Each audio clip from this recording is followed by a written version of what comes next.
So do you have to get a certificate of insurance for? Yes, as they request it, yes. Okay. Each job has to have a COI. Each job Yeah, has to have a COI. Okay.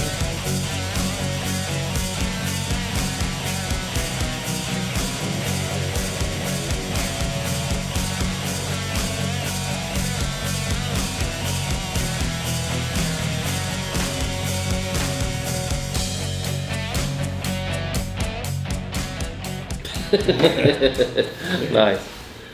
All right.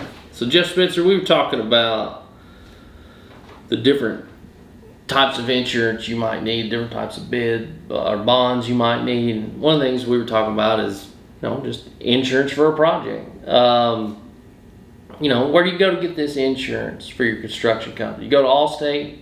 No. Farm Bureau? No, you've got to find, someone that's into industrial and construction, coverage. There's a lot of insurance companies out there, and a lot of them are national insurance companies, but there's also locals you can find that will insure a construction project. Most standard around here is like, $1 million coverage for accidental and property damage. But you have to include those, and most of the time we include them in our overhead because we pay a percentage every year, to our insurance company. So it's easier on us just to keep track of it and roll it into our overhead as a per job expense. And so when you have insurance, what's the name of that document you get? A COI? COI, certificate of insurance, yes. Certificate of insurance? Yes. And this certificate of insurance is something that is honored for each of your employees on the job site? No, it's anyone that works for the company that I work for that steps foot on that project is covered under the blanket COI. Of course, they all cover the workman's comp as well, Yeah. But this particular insurance, is for each individual job, each individual project. It has to be, when you issue that COI, your insurance company has to list or label the GC you're working for, and sometimes you got to add another GC as additional coverage, depending on who's the actual owner or major GC is putting on the project.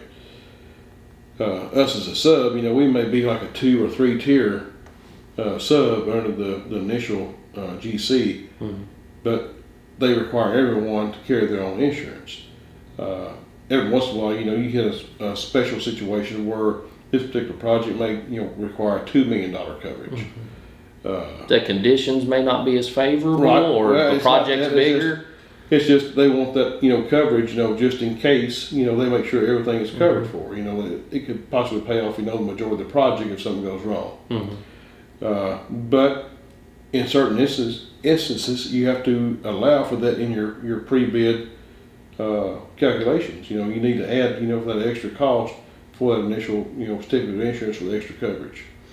Now, is that something that's generally covered in the original bid request that goes out? Yes. They'll give, a form, about what all is required, what the insurance, coverage is going to be required.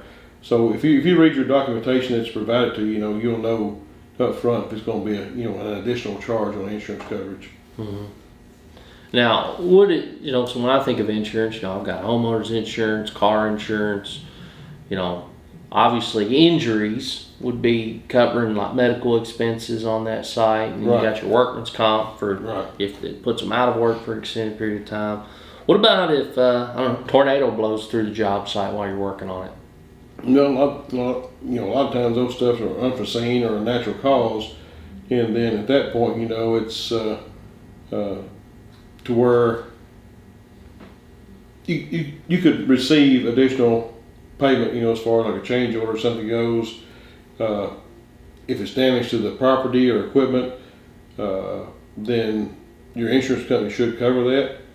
But if it's like damage, something that is going to affect your scope of work, at that point, you may be able to get a change order because it was something unforeseen, that Mother Nature done that changed the aspect of your scope of work. And so I guess that, like maybe the buyer or the property owner at that point, maybe they have their own insurance. Right, and then have to cover the additional cost. Yeah, okay. Right. So if you came along with a change order, yeah, they have to deal with it on Right, their on end. their end. But hopefully they've done their due diligence Exactly. and have that, Yeah. you know, in case there were to be some act of God or whatnot. Right. Okay. All right, Jeff Spencer. And how much, you know, are the insurance costs? Like if you're a smaller contractor, you know, is it based on the amount of work that you have upcoming? Is it the amount of work you've done in the past, or? I really can't say, you know, as far as like a bid bond goes, or, you know, P&P bond, I can, you know, give you a rough idea because it's based on percentages, but as a regular COI or regular, you know, coverage, because we roll it into our overhead, and it's based off percentage, you know, versus each job. Mm-hmm. I really can't answer that, you know, to give you a clear answer. So do you have to get a certificate of insurance for? Yes, as they request it, yes. Okay. Each job has to have a COI. Each job yeah, has it. has to have a COI. Okay. Great information, Jeff Spencer. All right, Appreciate yeah. your time, sir. Yeah, man. Thanks for joining us here. Hit that like button, share button. What's the name of your application again? ProfitDig. ProfitDig.com. Check us out.